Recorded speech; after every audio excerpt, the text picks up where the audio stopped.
Pak Edi kan punya kedekatan personal dengan Pak Soeharto ya, pernah menjadi pengawal beliau dalam waktu yang lama begitu. Apa ada cerita khusus yang membekas di hati Pak Edi dan itu bisa diceritakan untuk publik kita? Sebetulnya sama Pak Harto saya nggak kenal sama sekali. Kalau saya boleh cerita ya. September, 30 September, Oktober, November, pertengahan saya udah jaga dia.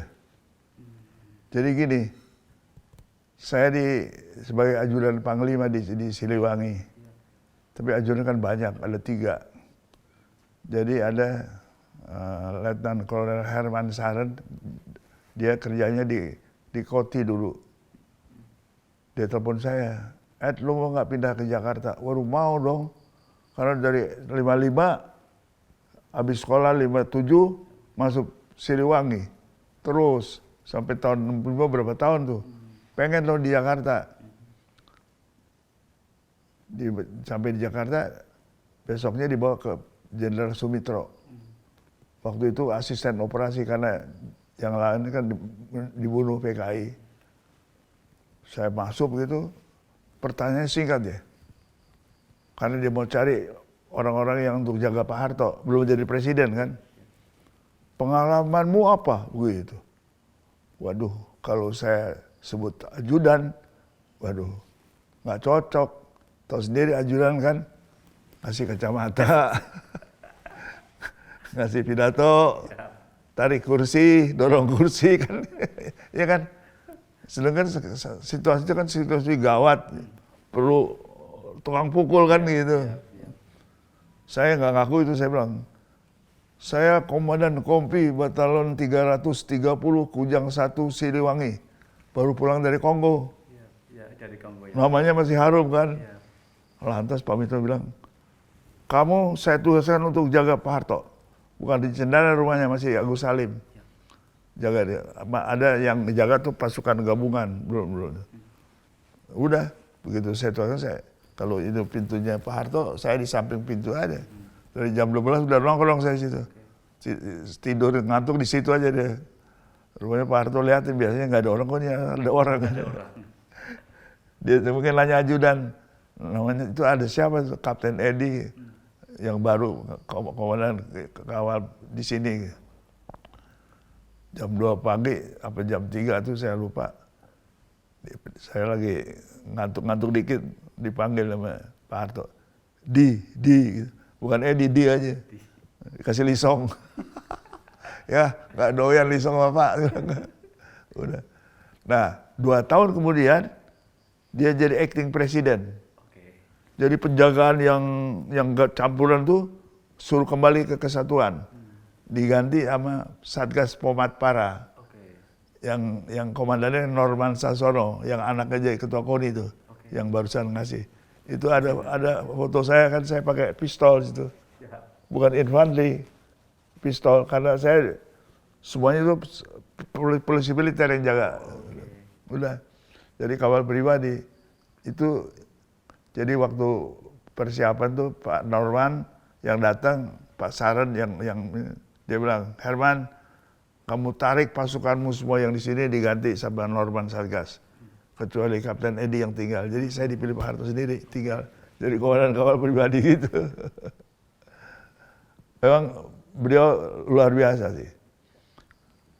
Saya ambil contoh begini. Saya tahun 72 tuh mau nikahkan anak saya yang perempuan pertama. Saya mau izin 2 hari, nggak ngawal, kan mesti lapor sama dia kan.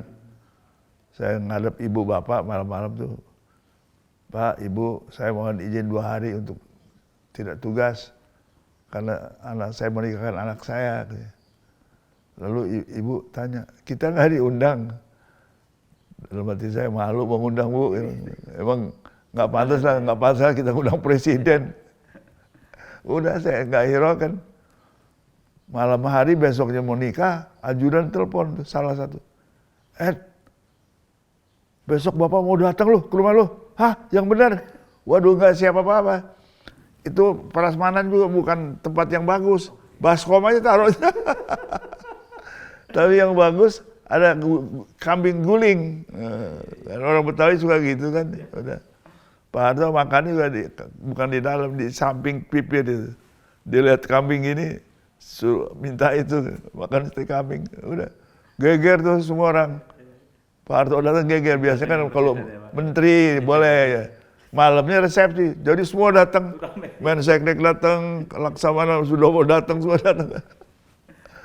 Ini saking dekatnya Pak Edi dengan beliau, karena keseharian kan tiap hari bertemu sama beliau. Iya.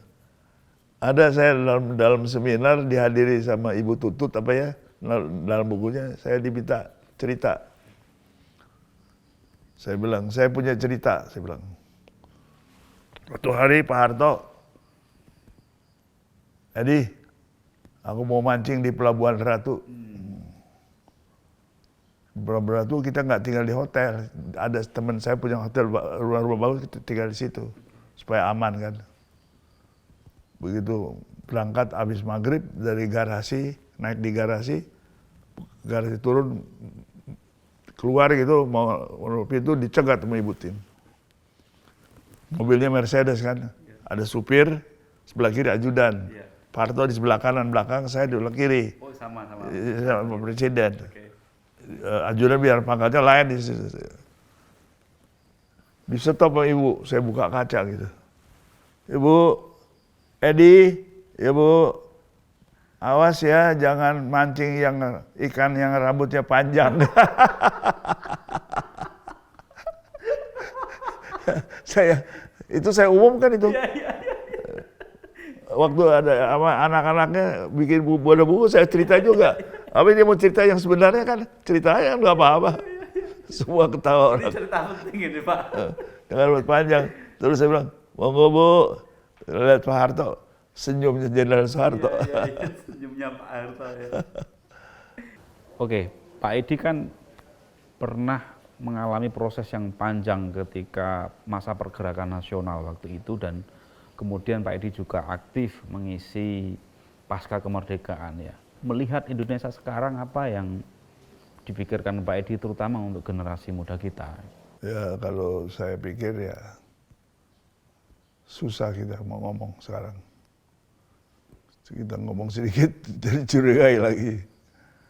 Sebetulnya ini pesan untuk anak muda Pak Edi. Anak muda. Jadi untuk anak muda ini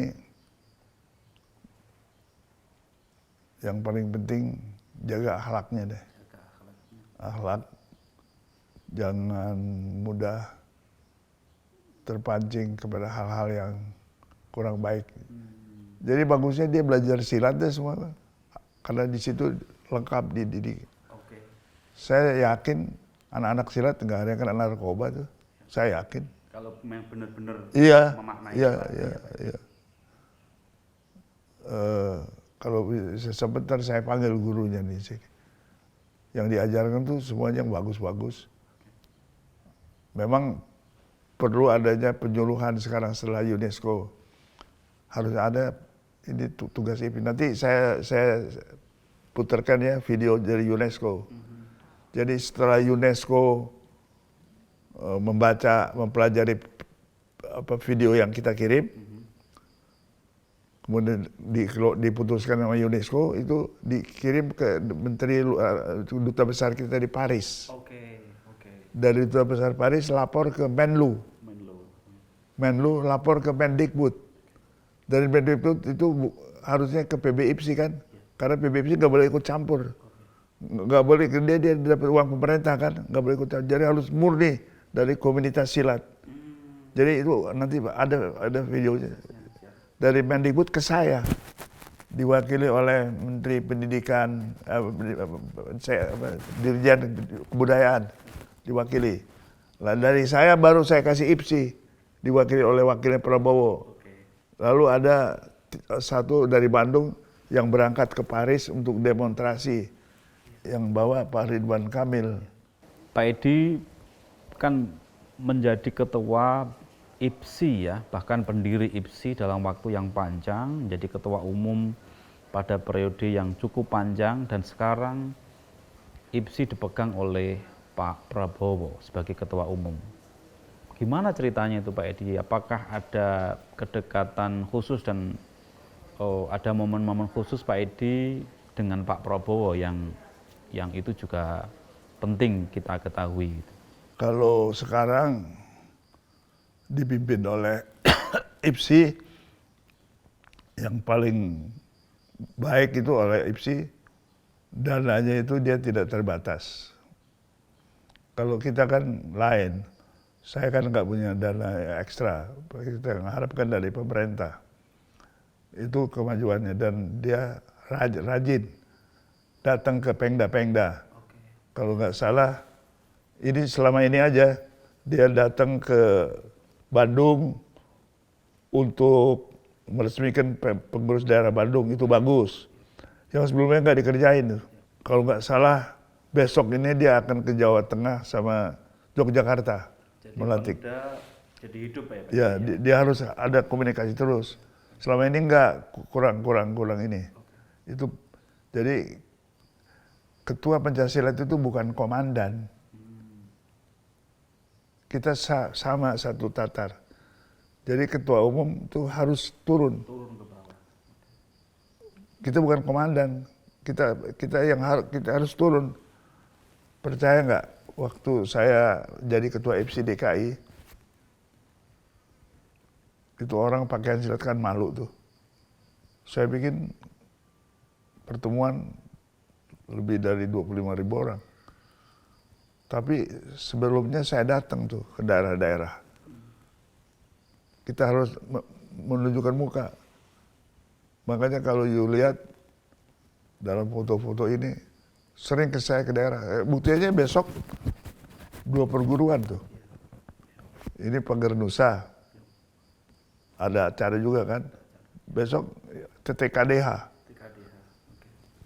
Terus Cimande lagi. Tapi bukan hanya itu. Dia apa?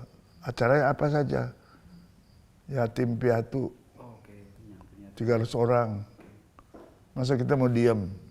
Biar saya nggak punya apa-apa ya. Adalah rezeki dikit. Tahu, saya kirim 80 mie. Sama saya nyumbang 10 juta. Sedekah lah. Ada rezeki saya, alhamdulillah. Begini masih ada rezeki. Apalagi nanti saya punya tanah tuh 5 hektar di Cicurug. Itu udah ditawar 15 M. Saya maunya 20. Kalau ada yang beli 20, 5 M saya mau bikin apa Pak? Silaturahim Pencaksilat sedunia. Wow. Ini akan luar biasa ini Pak Edi. Udah doain deh, 5 M. Amin. Saya mau kirim tiket ke Amerika, ke Rusia, biar dia datang. Biar datang ke sini. Ya kan? Kumpul tuh. Ya. Ketua IPSI daerah kasih tiket.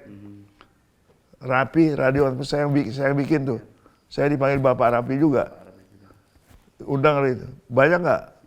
Orang Betawi kumpul. Itu susah orang mau bikin silaturahim itu. Saya mampu. Saya sudah ada 5 miliar ibadah silaturahim karena apa? Menghormati mereka tuh. Ya kan? Karena kehormatan. Pernah ada cerita, nanti saya unjukkan videonya ya. Saya dapat gelar budaya dari UI. UI minta syarat. Bisa nggak didatangkan Pak pesilat-pesilat asing? Supaya bukti. Karena saya menduniakan pencaksilat, dia pengen lihat. Itu kan ongkosnya jadi gede. Ada yang hemat apa? Kita undang aja Singapura, Malaysia, Brunei. Murah kan tiketnya. Tapi mukanya sama kita kan sama. Mau bilang internasional di mana? Serumpun Pak Edi. Tahu, saya kirim tiket. Rusia, Azerbaijan, Uzbekistan, Amerika, Australia, semua saya kirim. Datang tuh ke UI. Seneng gak tuh? Nanti you bisa dilihat di video tuh. Diperkenalkan pesilat asing semuanya. Gitu, nggak Pak Edi kan orang yang dikenal berada di balik proses pengajuan pencaksilat mendapatkan penghargaan UNESCO, diakui sebagai warisan budaya tak benda pada tahun 2019. Kisahnya seperti apa atau ceritanya bisa disampaikan ke kami atau ke pemirsa Pencaksilat TV? Waktu ada kejuaraan se-Eropa, 2 tahun sekali. Tahun 88 saya datang ke Zurich itu. Jadi saya bilang, saya nanti 2 tahun sekali bikin, nanti tahun 8, kan itu 80. Tahun 2000 saya nggak datang lagi kemari. Kenapa? Saya udah mau mundur dari persilat. Saya serahkan Prabowo IPSI 81, 83 gitu. Terus persilatnya belum serahkan, baru 2010. Jadi 2 tahun saya kan 2010 saya nggak datang kemari karena saya udah mau mundur. Dimarahin saya. Nggak boleh. Oh iya, not wise, Pak Edi not wise. Apanya not wise, gue bilang, gue mau mundur, udah capek lagi, duit udah habis lagi, bulak-balik ongkos sendiri, gimana? Benar-benar perjuangan itu. Terus akhirnya dia nyerah. Baiklah, tapi Pak Edi saat ini diangkat jadi Presiden Silat Eropa. Dari situ mulainya. Ini dari bawah ini. Bukan datang dari, kalau kan Prabowo itu baru kemarin. Ini tahun 88 udah muncul tuh bunga-bunganya tuh. Nah, terus Pencaksilat Eropa. Keren sekali. Nah, waktu saya dapat gelar dari UI kan minta pesilat asing. Jadi waktu kita perkenalkan di podium itu pesilat-pesilat asing yang datang tuh udah pada main begitu. Akhirnya turun itu presiden silat Spanyol tuh ngambil mic. Dia bilang, mohon perhatian. Dia bilang, thanks to UI karena saya dapat gelar budaya. And also thanks to Bapak Edi Narpaya, the real father silat of the world. Dia ngomong, the real father silat of the world. Sejak itu ya Pak Edi? Itu. Merembet. Ada Pak Prabowo juga, sebelum ini Prabowo juga ada festival, dia bikin festival apa namanya yang sekarang pakai itu Zoom tuh. Aku udah disebut, udah ngikut ya gitu. Baru resminya kemarin waktu Munas dikasih. Ya alhamdulillah aja deh. Jadi gitu ceritanya. Jadi bukan tiba-tiba dari atas, dari bawah. Itu kan yang betul-betul nyata ya? Nyata gitu. Bukan bikinan. Pak Edi kan juga sering bertemu dengan Pak Prabowo ya. Yang berdampak dari Pak Prabowo terhadap pencaksilat Indonesia apa dan seberapa dekat hubungan Pak Edi dengan beliau? Waktu dia pensiun dari tentara ya, diberhentikan kan. Dia kan ngilang tuh. Sebetulnya dia punya jabatan waktu itu. Wakil saya. Di IPSI? Iya. Oke. Ya, dia dari bintang, memang dia sejak bintang 1 dia punya SMI namanya, Satria Muda Indonesia, dia pembinaan dia gitu. Jadi dia pula setelah hilang 5 tahun gitu, apa 4 tahun, tiba-tiba dia kirim orang yang saya kenal, karena IPSI saya mau serahkan sama Rahmat Gobel. Oke. Karena Rahmat Gobel sudah ikut saya jadi bendahara. Dia punya uang kan kuat, jadi harus cari orang yang punya uang, ya kan? Biar dia jangan minta-minta nanti kan.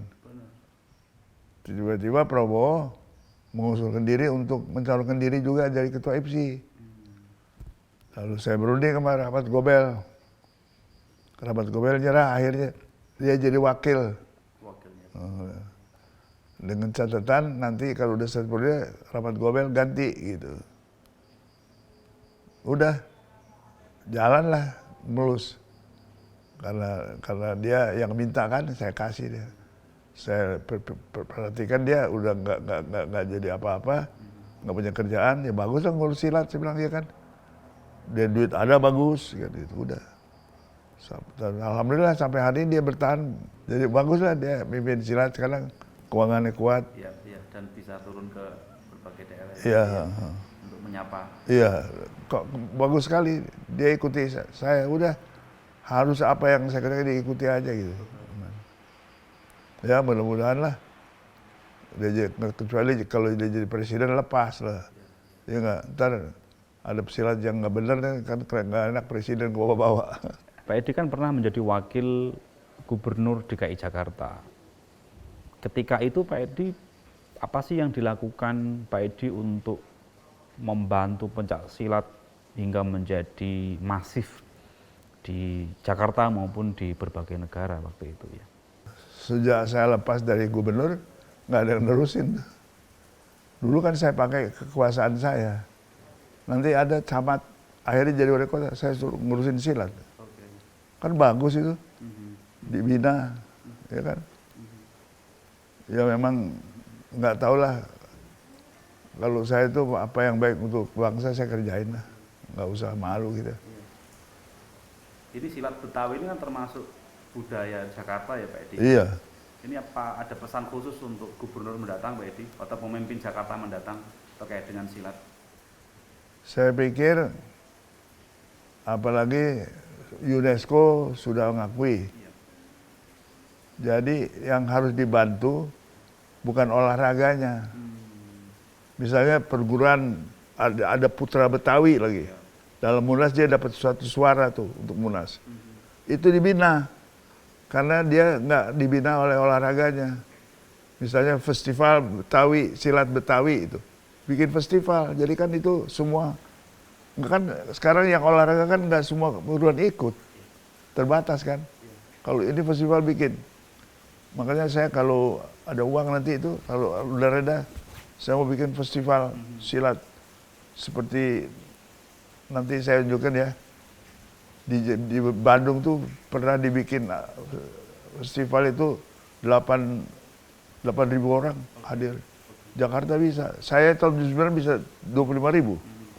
Bisa. Jakarta belum ada ya Pak festival silat yang besar gitu? Belum ada, belum. Baru saya Jakarta tahun berapa itu? Tahun 79. 79 ya Pak Edi? Iya 79, 78 saya jadi IFC. Di bawah kepemimpinan gubernur dan wakil gubernur sekarang Jakarta, apakah ada komunikasi khusus dengan Nggak ada. Pak Edi ya? Nggak Di ada. zamannya Pak Anies ini? Nggak, ya hubungan baik itu bukan silat. Dalam hal yang lain ya? Tawi gitu. Oke. Perhatian sih, hanya nggak itulah. Kurang ada wakil gubernur tapi nggak aktif juga. Wakil gubernur suka diundang sama Al-Azhar, silat Al-Azhar.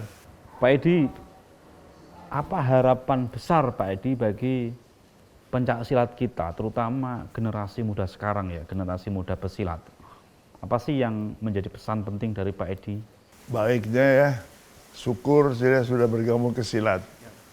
Itu bagus untuk membina rohani dan jasmaninya. Kan sehat, ya kan? Coba saya sekarang udah umur mau 92. Sehat sekali Pak Edi. Ya alhamdulillah. Hanya ya namanya jalan kalau jauh sedikit pakai tungket biasa kan. Kalau jalan kan biasa, nggak apa-apa. Hanya memang udah tua kan, harus menyesuaikan diri. Tapi saya masih bisa bertahan.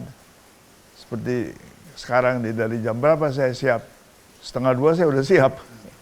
Ya kan? Masih mampu, udah terawat. Insya Allah. Jadi kejujuran. Saya di videonya ada. Waktu ini contoh ya, harusnya. Saya keadaan begini bukan saya karena wakil gubernur, bukan karena saya jenderal. Lain sih. Ini dari Habib Umar. Yang saya bilang tadi, rezeki saya coba dari mana orang beli tanah 10.000 diganti 1.300.000 kan luar biasa itu. Tapi saya kembalikan lagi sedekah. Kejujuran nomor 1. Kalau saya mau korupsi di Jakarta, bayangin saya bidang pemerintahan, kan bisa tuh, ya kan, cari duit, ya lo menaik pangkat jabatan, ya kan. Tapi saya nggak kerjain itu. Betul-betul saya koreksi betul. Terus apa lagi? Misalnya saja orang mau bikin bangunan, saya harusnya agraria di pembangunan di saya, agama di saya, karena itu pekerjaan yang mulia semua. Tapi alhamdulillah karena sifat saya gini, 1, waktu saya jadi kasdam, orang kedua kan, ada bawahan saya dari pionir tuh datang bawa uang, nilainya 2 Mercedes baru beli. Waktu itu ya Pak Edi ya. Saya pikir saya nanya, kamu udah lapor Panglima belum? Ada di video ada tuh. Belum, lapor dulu. Kalau saya terima itu suap dari bawah. Kalau ada apa-apa kan repot. Lapor. Nggak tahu dilaporkan, saya nggak tanya lagi. Setahun kemudian, yang terima uang dia ditangkepin semua. Termasuk dia ditangkap. Pengadilan. Orang kan pada ngincer. Oh, ini pasti ini dapat juga. Selamat Pak Edi ya. Flamboyan gitu. Tapi alhamdulillah saya kan nggak terima. Alhamdulillah. Saya lalu pindah dari Kasdam bintang 1 pindah ke Aster naik bintang 2. Oke. Jadi orang yang ngomong gini, gue gini aja nih. Kalau gue korupsi Mana bisa gitu. itu satu. Saya ajudan Panglima. Kalau ajudan kan dipentingkan oleh staf tuh. Kalau mau ada Panglima kan harus tanya dulu. Suasananya bagus nggak? Atau ngadep, jangan deh. Lagi marah-marah sama bini, jangan ngadep dulu lah. Saya dikasih rumah sama Aslok di Geger Kalong, Bandung, tau nggak Geger Kalong? Itu kan rumah tentara untuk mayor sampai kolonel. Saya kapten. Karena saya ajudan Panglima, saya dikasih di situ. Tinggal saya di situ. Waktu saya mau pindah ke Jakarta, bisa kan over VB. Kasih orang yang mau masuk, dapat duit kita, Pak. Itu duit yang kita terima haram tuh. Rumah bukan rumah kita kok. Kita hanya suruh nempati. Yuk pindah ya harus ke situ. Saya kasih kunci sama Aslok, Pak, saya mau ke Jakarta nih. Saya nggak duitin. Tahu hasilnya? Sampai Jakarta dapat rumah yang saya udah jadi pengawal Pak Harto. Ada rumah pegawai asing yang tinggal di rumah pilot pesawat Bung Karno tuh. Dia akan pulang kosong, gue tempatin. Pengawal Pak Harto sah dong di situ. Akhirnya boleh dibeli sama saya. Itu diganti. Mungkin kalau saya jual rumah yang di Geger Kalong nggak dapat duit ya. Waktu saya jadi ajudan, Aslok tuh kan baik sama saya. Lu mau nggak mobil dem? Mau dong. Mobil dem tuh dapat suratnya dijual udah laku. Begitu saya tanya mobilnya ada di mana? Yang pakai pembantu letnan. Saya letnan 1 kan bawahan saya. Itu kalau masuk kantor tuh tangannya udah penuh sama oli tuh. Udah nggak boleh dipakai itu mobil. Tapi laku dijual. Saya pulangin tuh kuncinya, Pak, nggak jadi deh. Kalau saya ambil sakit hati nggak tuh? Kasihan Pak, ya benar-benar. Saya pindah ke Jakarta, kan Cakar Bawah bubar, dapat mobil Cakar Bawah Jeep Toyota baru tuh, gantinya tuh, langsung, itu aja. Ya Pak Edi tadi kan bercerita punya kedekatan khusus dengan Abah Falak, dengan Habib Umar. Bisa dikisahkan Pak Edi bagaimana hubungan personal maupun spiritual Pak Edi dengan kiai-kiai, dengan Habib itu? Kalau Abah Falak sejak kecil saya udah ke sana. Oke. Ngaji sama beliau? Bukan yang ngaji bapak, kakek. Saya mah ikut-ikutan aja tuh, masih kecil. Saya pelihara terus. Waktu saya sudah letnan 2, batalon saya mau PRRI itu mau dikirim ke Tapanuli kan, ke Medan. Saya lapor sama Abah Falak. Abah, punten, saya mau tugas ke Tapanuli Utara, mohon doanya gitu. Ya saya dikasih jimat, jangan dipakai ke WC, nggak boleh ambil air sembahyang gitu. Ya percayalah kita sama isim ya, pakai dia. Alhamdulillah itu operasi PRRI tembak-menembak, musuh saya kira-kira 80 orang, saya hanya 25 orang. Habis saya hajarin tuh. Baju loreng kan longgar begini. Bolong. Bolong ya Pak Edi. Wallahu alam dah. Pokoknya saya selamat. Enggak tembus di tubuh ya? Selamat ya Pak Enggak Edi? tahu, alhamdulillah. Buktinya bolong. Yang nembak saya jaraknya 20 meter. Kan kelihatan juga tuh. Kelihatan juga, ya. Itu kan kalau letnan tuh pakai jengkel tuh. Bukan senapan yang besar, kecil. Itu kan pelurunya di sini nih gitu. Ini ketembak nih, hancur, tinggal ada 1 peluru. Saya lihat orang yang nembak, saya hajarin di kepalanya. Alhamdulillah. Itu sama Abah Falak. Makanya setiap malam maghrib sama subuh, saya baca Al-Fatihah. Satu Habib Umar, kedua Habib Husin Alaidrus Luar Batang. Luar Batang. Saya nggak kenal zaman dulu dia, tapi saya tahu ceritanya. Oke, oke. Terus Habib Ali Al-Habsyi Kuitang. Oke, oke. Habib Ali Al-Habsyi Kuitang tuh saya tinggal di Kuitang dulu sama Om yang ke Tasikmalaya itu kerja di PTT. Jadi saya akrab itu, saya Ada suka. ikatan batin ya. Iya. berarti ya. Oke. Karena saya habis ngobatin anak-anak saya yang rumahnya suka ada kuntilanak gitu. Oh, Suka ganggu ini anak-anak kecil. Jadi saya bersihin gitu. Jadi bisa dilihat tembus roh kayak gitu ya. Waktu habis ziarah kubur tuh kita makan di restoran Padang. Waktu di Luar Batang salah satu bilang begini sama saya. Yang enak Pak Edi tadi katanya. Enak apa kata sama sahabat gitu. Enggak, waktu Pak Edi baca Yasin, Habib Husin keluar dari makamnya gitu. Punggung saya diusap-usap. alhamdulillah ya. Percaya aja, saya nggak mungkin dia bohong loh. Nggak mungkin dia bohong. Dia nggak mungkin bohong lah. Mungkin Udah. bohong ya. Alhamdulillah. Iya, alhamdulillah. Nah, terus waktu mau Habib Umar, habis taruh mobil di depan masjid tuh, jalan kaki di pintu gerbang itu, Habib Umar udah nunggu pakai tongkat. Gitu aja. Nggak tahu. Saya percaya dia bisa, Iya. pandangan dia emang. Itu yang menjadikan Pak Edi dekat ya dengan Iya. Habib Umar ya Pak Edi ya. Sampai sekarang hubungan panjenengan dengan beliau ya. Kalau udah meninggal, Iya. Dengan keturunannya mungkin Pak Edi. percaya. Punya cucu dia. Jadi cicitnya Cicitnya cakep lagi. Tahu, bikin perusahaan, saya nggak pakai, bikin baju perempuan, bagus-bagus. di sini.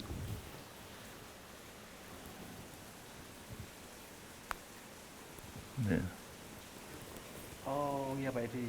Ya. Dia perusahaan ini baju-baju, Baju. Iya ya. tahu, Jilbab gamis. ya tahu, saya bantu 200 juta. Hmm.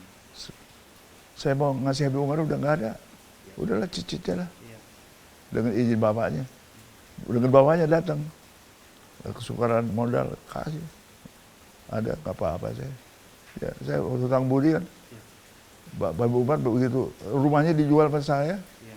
gimana? Banyak orang yang mau beli, ini udah ditawar 5 M sama saya nggak mau kasih. Iya. Ada orang datang mau diambil 5 M, enggak. Sampai kawan tuh enggak dijual. Saya enggak ada, biar orang silat pada datang kamu lihat sejarah syarat gitu. Ya kan? Itu aja. Makanya saya baca Fatihah itu satu. Habib Umar, Habib Husin, Abah Falak, sama lagi ya. 4 orang, udah. Pak Edi harapan untuk pencak silat Indonesia ke depan Pak Edi. Ke depan itu apa yang dibayangkan Pak Edi terhadap pencak silat kita itu?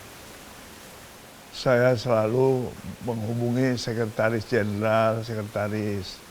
Barusan hari ini saya telepon, karena saya mau ketemu Anda kan. Barusan saya telepon sekretaris jenderal yang saya tunjuk dulu.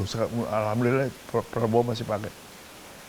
Udah 80 negara sekarang yang untuk disiapkan untuk Olimpik. Olimpik ya. Udah terdaftar di itu, ada badan dulu yang mengelola, baru ke situ. Tapi tahun kira-kira di atas, ya kita nggak ngalamin ini. Saya sudah berhasil sampai Asian Games kan, Iya. murni itu, ongkos sendiri itu, nggak ada bantuan dari mana. Waktu dibuka, waktu silatnya yang meluk presiden tuh, saya udah ada janji sama gubernur, saya udah keluar. Jadi bukan Prabowo yang buka, tapi kerja saya itu. Ya. Jadi harapannya adalah silat Indonesia mendunia gitu ya Pak Edi. Ya udahlah. Yang diterusin apa enggak gitu. Makin Tapi alhamdulillah udah 80 berarti ada peningkatan ya Pak Edi. ada peningkatan. Kalau kita mau terus, kita lihat beberapa contoh video Assalamualaikum warahmatullahi wabarakatuh. Salam pencaksilat. Saya mengucapkan selamat akan hadirnya Pencaksilat TV. Ini suatu hal yang bermanfaat karena pencaksilat dewasa ini sudah diakui sebagai warisan budaya tak benda oleh UNESCO. Jadi dengan adanya TV mudah-mudahan peresmian setiap pencaksilat itu bisa dilihat di seluruh dunia barangkali kalau perlu. Jadi saya berharap agar kita semua mengikuti acara TV Pencaksilat ini. Terima kasih. Assalamualaikum warahmatullahi wabarakatuh.